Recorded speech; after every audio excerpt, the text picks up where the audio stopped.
네, 토마토 모닝쇼의 최종 투자 전략 시간 오늘장 모닝 시작하겠습니다. 자, 수요일입니다. 토마토 투자자분의 박준현 운용력 한번 이야기를 나눠보겠습니다. 안녕하십니까? 네, 안녕하십니까? 네. 자, 우선 우리 전 시장 상황부터 좀 간단하게 좀 체크를 해보도록 하죠. 네, 전일 국내 시장은 장 초반에 국내 GDP 성장률이 발표가 됐어요. 그렇습니다. 1.6% 발표됐지 않습니까? 시장 예상치보다 좋게 나왔고, 우리나라는 이제 이미 1.6% 성장을 하면서 코로나로 인해서 까먹었던 부분 자체를 1분기 때 다 만회를 했어요. 다행이네요. 현재 글로벌적으로 따지면 1분기 성장률까지 해가지고 코로나 이전 회복한 쪽은 중국에 우리나라밖에 없습니다. 아직이라든가 미국이라든가 여타 유럽 같은 경우는 거의 뭐 95% 내지 98% 정도 되는 수준이거든요. 그렇군요. 그래서 우리나라 경제 회복 속도가 상당히 빠르다. 상당히 뭐 좋은 소식임에도 불구하고 그러게요. 일단은 전일 시장 자체가 전혀 힘을 못 썼어요. 일단은 뭐 국내 증시가 지난주 수요일 날 빠진 이후로 목금 토요일까지 3일 연속 올랐어요. 그런 어떤 부분도 있고 네. 또 미 선물 시장 자체가 약세를 좀 보였던 부분에다가 현재 오늘 미국의 FMC가 있지 않습니까? 미국 그렇죠, 시장도 지금 관망세가 짙어지고 있는데 네. 그런 또 흐름 자체가 국내 시장에서도 반영된 게 아닌가.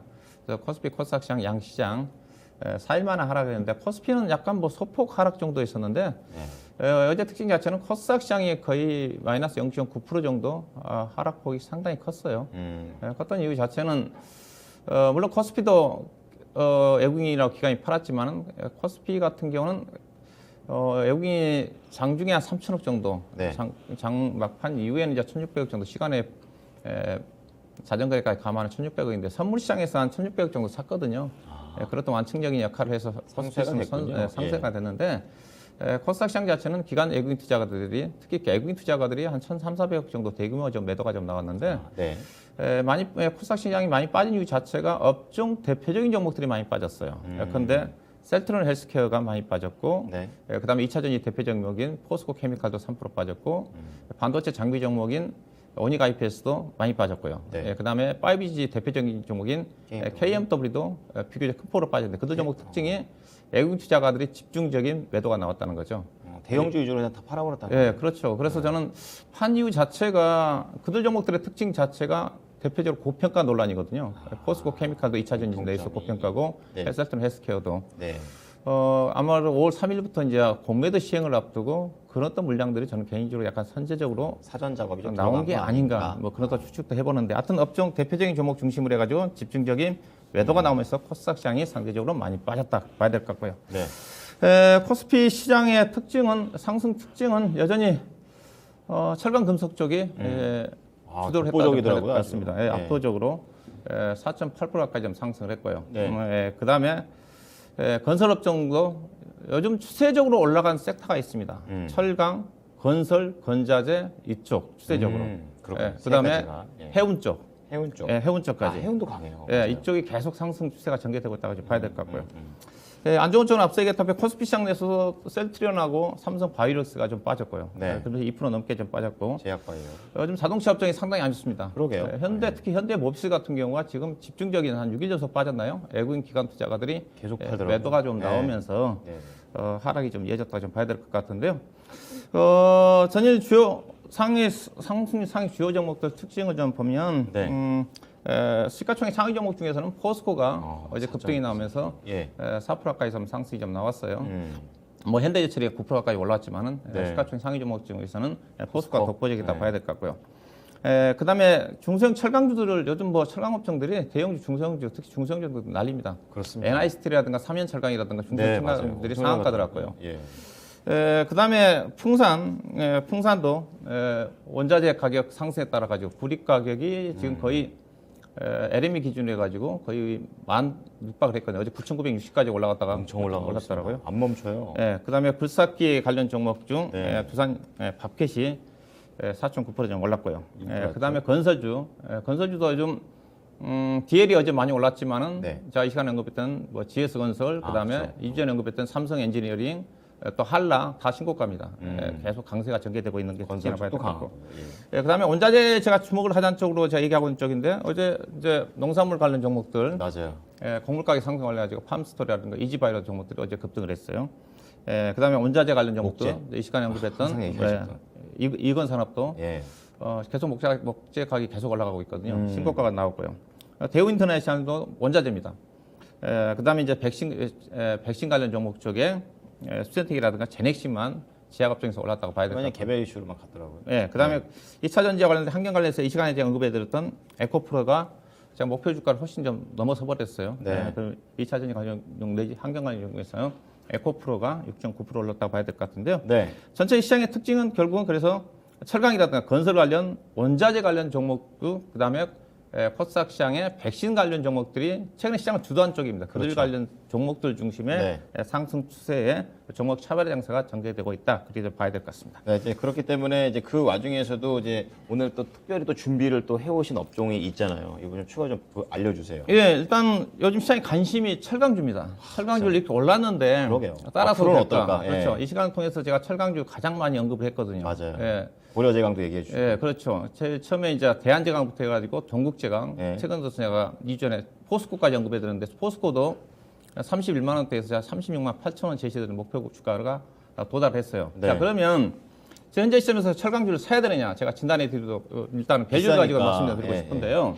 일단은 어제 실적 발표된 회사가 포스코하고 네. 현대제철입니다. 포스코는 잠정 실적이 4월 12일 날 발표됐고 어제 이제 확정 실적이 발표가 됐는데 음. 두 개의 실적이 업종 대표적인 종목이니까 네. 이 두 종목의 실적을 보게 되면 근데 아래 종목 동국제강이라든가 대한제강, 한국제강, 세아제강은 실적이 발표가 안 됐어요. 아, 반영 안 된 네, 거군요. 그래서 위의 실적은 어제 실적 발표를 하면서 실적이 상향 조정됐겠지 않겠습니까? 그렇죠. 연간 예. 실적을 추정해가지고 제가 밸류를 작성을 한 거니까 그 아래쪽은 실적 발표에 따라 밸류가 얼마든지 더 움직일 수 있다는 그렇죠. 거죠. 내려갔다는 걸 참고하시면 될 것 같고요.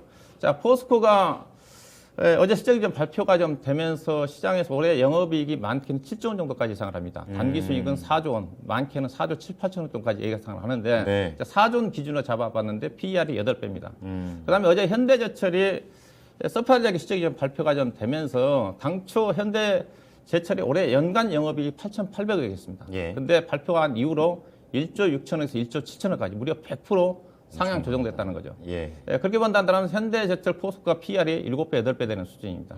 그다음에 PBR로 따지면 자산가치 측면에서 30%, 40%밖에 평가를 못 받고 있어요. 잠깐만요. 여전히 주가가 싸다는 거죠. 네. 예, 더 갈 가능성이 크다. 그 아래 이제 동국제강 같은 경우는 PR이 16.6배인데, 근데 동국제강 아직 그 이후로 3월달 이후로 지금 실적 추정 실적이 안 나오고 있는 쪽인데 네. 대폭적으로 아마 실적이 좋아지는 것 같은데 음. 동시장도 뭐 배 정도 좋아진다 한다면 PR이 8배 정도까지 떨어질 수가 있는데 일단 PBR이 1배가 넘어간 수준이기 때문에 네. 일단 동국제강이 이제 181% 떴지 않습니까? 그렇죠. 제가 11,000원대 언급해드린 주식이 지금 어제 26,000원까지 올라왔어요. 앞자리가 바뀌었네요. 그러니까 동국제강은 개인적으로 좀 차익 실현을 좀 해야 되지 않겠는가 아, 갖고 생각이 좀 되고요. 계신다면. 그다음 철근 회사인 대한제강과 한국철강인데 두 개 대표적인 철근 회사거든요. 네. 대한제강이 주가가 압도적으로 싸다. 대한제강은 여전히 매수 관점이고 한국철강은 여전히 자사주 매수의 영향이 크기 때문에 네. 약간 했던 올라갈 때마다 차익 실현 쪽에 관심을 가져야 되지 않겠는가. 대한제강 세아제강을 쪽이- 중심으로 해서 중소형 철강 종목들에 대한 여전히 주가에 어떤 상대적인 주가 자체가 그렇게 비싸지는 않다. 그런 관점에서 철강주에 대해서는 여전히 긍정적인 관점에서 접근할 필요가 있지 않겠는가 그렇게 좀 봐야 될 것 같습니다. 네, 철강 관련해서 궁금하시는 분들이 참 많으실 것 같아요. 가격이 이렇게 높은데 들어가도 되나? 그래서 오늘 좀 대형과 중소형 쪽으로 나눠서 실적 발표까지 반영한 이러한 가치 부분 좀 체크를 해드렸습니다. 자, 그럼 오늘장 투자 전략으로 넘어가 보겠습니다. 네, 일단은 전반적으로 시장 자체가 답보 상태지만은 시장 흐름 자체는 조금씩 전반적 오르잖아요. 흐름 자체는 위험자산 선호 현상 쪽으로 그렇습니다. 다시 바뀌고 예. 있는 쪽입니다. 지난주에 약간의 출렁거림이 좀 나왔지만은 네. 왜냐하면 그 흐름 자체가 현재 원자재 가격에서 나타나고 있는 거거든요. 원자재 가격들이 이제 계속 상승을 하고 있는 쪽이기 때문에 그렇죠. 예. 그래서 전반적인 이 흐름 자체가 원자재 가격 상승하고 있다는 자체는 경기 회복 기대감이 반영이 좀 되고 있는 쪽이고 네. 또 실질적으로 그런 지표들이 경기 호전 지표도 지금 나오고 있는 쪽이고 그 부분 자체가 또 현재 실적 시즌에 실적으로 연결이 좀 되고 있다고 좀 봐야 될 것 같고요. 네. 그래서 국내 기업들의 실적 발표가 지금 진행 중인데 상당히 이제 서프라이즈하게 나옵니다. 실적을 보게 되면 주가가 빠지기가 쉽지 않을 것 같아요. 자, 어제 실적들이 많이 발표가 됐거든요. 그렇습니다. 그리고 이제 오늘과 내일 실적이 많이 거의 다 발표가 좀 되는데 어제 발표되는 실적을 좀 보시게 되게 되면요. 한 10종목 어제 나오네요. 그렇죠. 어제 삼성카드, 고려아연, S-오일, 삼성 SDI, 현대제철, 제비금융, 현대산업개발, 두산밥켓, 두산인프라코, 한미약품, 두산중공업, 두산그룹 실적 발표가 됐는데 네. 삼성 SDI가 시장 예상치에 비해서 약간 소폭 하회를 했고 나머지는 대부분 정들이 뭐. 거의 어닝 서프라이즈입니다. 우리가 어닝 서프라이즈 얘기를 할 때는 영업이익 네. 기준으로 해가지고 10%에서 15% 정도 이상 증가되는 경우를 우리가 시장에서 어닝 서프라이즈라고 얘기를 하는데요. 다 어닝 서프라이즈입니다. 그러네요. 현재까지 발표된 국내 기업들 코스피 기준으로 해가지고 한 45개 종목들이 발표가 좀 됐는데요. 봤더니 한 10종목 중에서 8종목이 어닝 서프라이즈입니다. 아. 예, 실적이 좋게 아주 잘 나온다는 나왔다. 거죠. 예. 이런 어떤 부분들이 결국은 실적이라는 것 자체는 당장의 어떤 이슈 때문에 주가가 하락할 수가 있겠지만 실적 자체는 영원한 테마라고 하지 않습니까? 그렇습니다. 이런 어떤 부분들이 주가의 하방이 지지가 좀 되면서 상승 동력을 이끌 수 있는 그런 어떤 부분이라고 좀 봐야 될 것 이런 거 같고요. 봐야 되는 거군요. 그래서 여전히 국내 기업들 실적이 좋기 때문에 네. 실적에 대한 긍정적인 기대감을 가지고 긍정가치 시장을 접근할 필요가 있다 봐야 될 것 같고요. 근데 실적이 좋아지는 종목 자체가 앞서 있다 유일하게 성장 쪽에 삼성 SDI 실적이 안 좋게 나오지 않습니까? 그러네요. 이 부분 자체는 뭐냐? 지금 실적이 좋아지는 쪽은 가치주 중심이라는 겁니다. 그래서 시장의 중심이 제가 계속 얘기하고 있는 가치주가 우위다. 그다음에 성장주 내에 제한적인 차별화 장세다. 이런 어떤 부분 쪽에서 가치주 중심에 요즘 수급이 좋지 않기 때문에 네. 가급적 가치주 내에 중소형 종목들 중심에 종목 장세가 펼쳐지고 있기 때문에 여기에 편승할 필요가 있지 않겠나 좀 봐야 될 것 같고요. 네. 전략 자체는 여전히 IT 쪽에서는 뭐 반도체 장비라든가 일부 부품 종목 제조회사 말고 그렇죠. 장비 쪽으로. 네. 그다음에 철강 쪽에 여전히 관심 좀 가져야 될 것 같고요. 네. 그다음에 화학 쪽 같은 경우도 중성 종목이라고 그랬으니까. 그다음에 건설, 건자재, 건설기계 이쪽이 지금 좋거든요. 이쪽은 여전히 저평가입니다. 이쪽에서 계속 보셔야 될 것 같고, 그다음에 계속 제가 원자재 관련 종목으로 얘기를 하는데 원자재 관련 종목들이 많습니다. 제가 구리 가격 관련도 제가 풍산을 추천해 드렸었지만은 대우 인터내셔널이라든가 제가 언급했던 뭐 이건 산업이라든가 뭐 상사 주식들도 다 원자재 관련 종목들이거든요. 다 원자재 투자를 하고 있는 쪽이기 때문에. 그런데 전일 같은 경우 중소형 종목인 GS 글로벌 같은 경우도 급등이 좀 나왔거든요. 이런 중소형 종목들이 활발하게 움직임이 전개된다는 거죠. 여기에 시장에 이게 종목별 대응이라는 거죠. 시장보다 종목별 대응에 포커스를 맞추면서 대응할 필요가 있지 않겠나 봐야 되겠습니다. 네, 종목을 어떻게 골라야 되는지 기준을 몇 가지 좀 전해드렸습니다. 실제로 지금 시장에 반영이 되고 있는 부분이기 때문에 한번 참고를 잘 해보시면 될 것 같아요. 자, 그럼 관심주로 넘어가 보겠습니다. 어떤 쪽으로 볼까요? 네, 오늘 관심 업종은 어제 그 불사키 회사인 두산 박해다 두산 인프라코가 실적이 발표됐습니다. 잘 나왔잖아요. 이제 앞서 서프라이즈하게 나왔는데 맞아요. 여기에 좀 초점을 맞춰서 건설 기계 쪽에 포커스를 좀 맞춰보도록 지금 하겠습니다. 운용님께서는 계속해서 이게 특정 업종에서 지금 이렇게 돌아가면서 지금 종목에 대한 부분 AS와 좀 추가적인 내용들을 좀 전해주고 계십니다. 건설기계 볼게요, 좀 더. 네, 그렇죠. 제가 뭐 거의 4월달 들어서는 건설 관련 쪽 얘기를 많이 하고 있습니다. 그러니까 그냥 안 바뀌더라고요. 계속 그런 식으로 계속 철강하고 가더라고요. 건설하고 맞아요. 여기가 시장의 중심이거든요. 그다음에 일부 반도체 장비 종목 쪽, 그렇죠. 맞아요. 다른 쪽에 제가 안 보고 있지 않습니까? 맞아요. 여기가 시장의 흐름이거든요. 자, 건설기계 쪽은 뭐 중국의 건설 굴삭 시장 자체가 초호황이라고 제가 말씀 좀 드렸고, 그렇습니다. 최근 들어서는 그동안의 굴삭 시장 자체는 중국 시장 중심이었었는데, 네. 지금은 이제 유럽이라든가 신흥 시장 쪽으로 성장이 큽니다. 최근에 1분기를 본다면 신흥 국가 쪽에 대한 비중이 상당히 성장이 높아졌거든요. 변화가 있네요. 예. 그다음에 어제 이제 두산 인프라과 두산 박해시 실적이 좀 어닝 서프라이즈가 좀 나왔고요. 네. 굴삭기 시장 자체가 상승 이유 자체가 중국이 이제 인프라 투자 증가된 부분도 있을 거고요. 글로벌적으로 있을 거고. 그다음에 최근에 원자재 가격이 상승하다 보니까 광산 개발과 관련된 굴삭기가 많이 들어갑니다. 이런 어떤 부분들도 영향을 좀 미치고 있다고 봐야 될 것 같은데요. 네. 일단은 그 굴삭기 관련 종목들 실적을 좀 보시게 되게 되면요. 전망치를 보시게 된다면 어제 이제 두산 인프라코라든가 두산 박해 실적이 발표가 됐지만은 이 표에는 어제 실적이 반영이 안 된 거죠. 반영이 안 된 겁니다. 네. 상향 조정이 좀 되겠죠. 여타 그렇죠. 다른 종목도 조정이 안 됐으니까 이게 네. 대폭적으로 아마 PER이나 PBR이나 20-30% 정도는 좀 낮춰야 된다고 보시면 될 것 올라간다 같고요. 내용이요. 예. 대체로 본다 한다면 일단은 수익 비율은 좀 떨어지겠죠. 다만 이제 PBR로 본다 한다면 진성 TC만 2.0이고 대체적으로 자산 가치 수준에 전후한 흐름이라고 좀 봐야 될 것 같고요. 네. 오늘 관심은 제가 현대 건설기계가 DY 파워입니다. 이 시간에 이제 언급해 드렸던 종목이기 그렇습니다. 때문에 예, AS 관점 표를 좀 보시게 되게 되면 일단 현대 건설기계는 PR은 높지만 PBR이 0.8배 되는 수준이고 DY 파워가 PR이 부품 종목 중에 8배밖에 안 되지 않습니까? 그러네요. 진성 TC와 비교할 수가 있을 것 같은데 네. 거의 50%의 평가를 안 받고 있는데 네. 자 그래서 관심 종목은 DY 파워입니다. 자, DI 파워를 좀 보시도록 할 건데. 부품이죠, 이거 만드는. 뭐 AS기 때문에 시간 관계상 간단하게 전략만 말씀드리도록 하겠습니다. 예산 아마 실적이 상당히 좋게 나올 것 같거든요. 상향 조정될 것 같고. 이 종목은 제가 3월 이 시간 첫 시간에 제가 언급해 드렸어요. 테크인과 더불어서 네. 3월 22일 날. 예. 그때 가격이 13,500원대, 800원대였는데 많이 목표 가격 도달했는데 현재 지금 앞서 표시표를 보시다시피 굴삭기 종목 중에서 가장 쌉니다. 네. 최근에 차트를 보시게 되게 되면 기간 조정이 상당히 길었어요. 예, 이거 2만 원대 정도에 거의 한 달까지 좀 조정을 좀 받았기 때문에 네. 당시에 목표 주가 2만 4천 원까지 두 번째 언급해 드릴 때 올려드렸거든요. 2만 5천 원도 좀 보시면 될 것 같고 예. 매수 가격은 현재 가격 2만 원 정도 전후 잡으시면 될 것 같고 손절 가격은 18,500원을 보시면 될 것 같고요. 네. 그다음에 현대건설기계. 예. 현대건설기계입니다. 네. 왜 두산 인프라코를 추천하지 않느냐? 두산 어떻게 추천하냐 물어보실 건데 두산 시간 잘 인프라코는 나왔는데, 예. 네, 주가가 올라가기 쉽지 않을 것 같고 왜냐하면 일단 BW 물량이 6천만 주 대기라고 있고 중국 법인에 대한 문제도 아직 해결되지 않았고 그다음에 기업 분할과 관련된 불확정도 있습니다.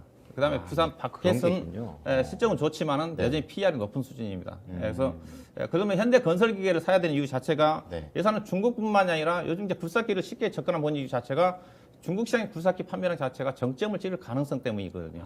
근데 앞서 얘기한 현대건설기계는 중국도 있지만은 인도라든가 어떤 신흥시장 쪽에 대한 매출 비중이 많습니다. 다양하군요. 그렇죠. 예. 이게 앞으로 좋아질 수 있는 자체는 유럽이라든가 신흥시장 쪽이거든요. 중국은 너무 좋아졌기 때문에 크게 좋아질 수 있는 어느 약간 부분에 포화 상태의 개념. 예, 그래서 여기다가 현대 중공업 그룹에서 두산 인프라코를 인수를 했지 않습니까? 그쵸. 인수함에 따라 가지고 현대건설기계가 수혜를 받을 수 있는 것 자체가 현대건설기계가 지금 100% 갖고 있는 현대모션이라는 회사가 있습니다. 모션. 예, 100% 갖고 있는데 그 회사가 아짜 회사입니다.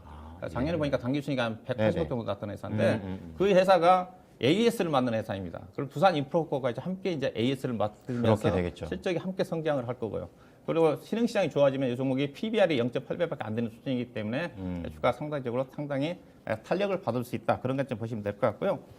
자, 이 종목은 제가 막 5만 3천 원대 제가 언급에 좀 드렸던 주식이에요. 네, 네. 예, 당시 목표 주가를 아마 제가 6만 5천 원 정도 잡아드렸었는데 네. 목표 주가는 6만 5천 원 그대로 좀 봐주시면 될 것 같고 최근에 좀 상승 이후에 좀 조정을 좀 받았으니까 5만 7,500원 언저리 정도 잡으시고 네. 손절 가격은 4만 8,500원 정도를 보시면 될 것 같습니다. 네, 오늘도 이제 건설기계에서 종목을 두 종목 골랐습니다. DY파워와 현대건설기계. 자, 이 종목 잘 참고해 보시기 바랍니다. 잘 들었습니다. 네, 고맙습니다. 네, 지금까지 토마토 투자자분 박준현 운용력과 함께한 오늘장 모닝이었습니다.